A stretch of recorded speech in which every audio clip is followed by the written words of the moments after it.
ভক্তরা 1 বছর আগে মায়ের কাছে এসেছিল, এই ভক্তের সিস্ট ছিল, যার জন্য মানে গর্ভে সন্তান আসছিল না, তার জন্য মায়ের এখানে এসেছিল। মায়ের এখান থেকে কি দেওয়া হয়েছিল? সানজল দেওয়া হয়েছিল, যেটা 21 দিন খেয়েছিলেন। তারপরে কোলে আসে ফুটফুটে মিষ্টি একটি বাচ্চা, দেখতে পাচ্ছেন আপনারা। মা মনসা দেবীর আশীর্বাদে স্বয়ং লক্ষ্মী চলে এসেছে ঘরে। এই তাকাও তাকাও দেখি, একটু তাকাও তাকাও, একটু হেসে দাও। মায়ের আশীর্বাদ সব সময় তোমাদের সঙ্গে থাকবে। ভালো লাগছে দাদা? খুশি হয়েছেন? আচ্ছা, কোথায় বাড়ি আপনার? বর্ধমান। বর্ধমান। আর আপনার নাম? কার্তিক রাম। কার্তিক রাম। মায়ের কাছে এসে মায়ের সাঞ্জল খেয়ে আপনাদের তারপরে সন্তান হয়েছে তো? খুব খুশি হয়েছেন। তার জন্য মায়ের জন্য কাপড় নিয়ে এসছে, আর অনেক কিছু মায়ের জিনিস নিয়ে এসছে। প্রত্যেক শনিবার প্রত্যেক মঙ্গলবার মা মনসা দেবীর জাগ্রত মহাপুজো হয়।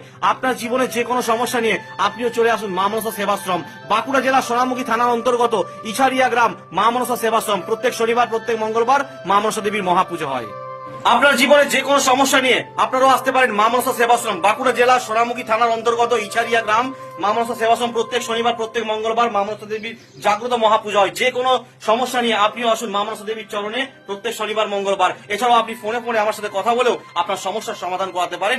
জয় মা মনসা।